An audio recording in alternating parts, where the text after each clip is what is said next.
ఆంధ్రప్రదేశ్లో జగన్ ఏమీ చెయ్యలేదు అనేది చంద్రబాబు గారు చెప్పుకొస్తున్నటువంటి దానికి కొన్ని లెక్కలు చెప్పుకొస్తున్నారు. ఆంధ్రప్రదేశ్లో పోర్టులు కడితే అది మూలధన వ్యయం అవుతుందా కాదా?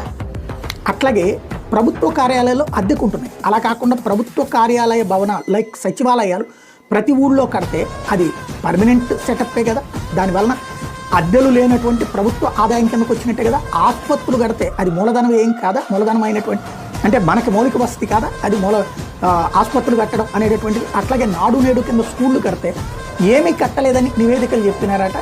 అందులో అసలు వసతులే బాగాలేదు, 2018కి ముందు వసతులు బాగున్నాయి అని చెప్పేసి ఎవరో నివేదికలు ఇచ్చారు. నమ్ముతారా ప్రజలు? స్కూళ్లలో నాడు నేడు కింద కట్టలేదని, అక్కడ బల్లలు మార్చలేదని, అక్కడ చక్కటి వసతులు ఏర్పాటు చేయలేదని, టాయిలెట్లు కట్టలేదని, మంచినీళ్లు ఏర్పాటు చేయలేదని చెప్తే నమ్ముతారా ప్రజలు? దేశం కాని దేశంలో, రాష్ట్రం కాని రాష్ట్రంలో ఉండే వాళ్ళకైతే ఇది నమ్ముతారు. ఈ రాష్ట్రంలో ఉన్న వాళ్ళకైతే వాస్తవం తెలుసు.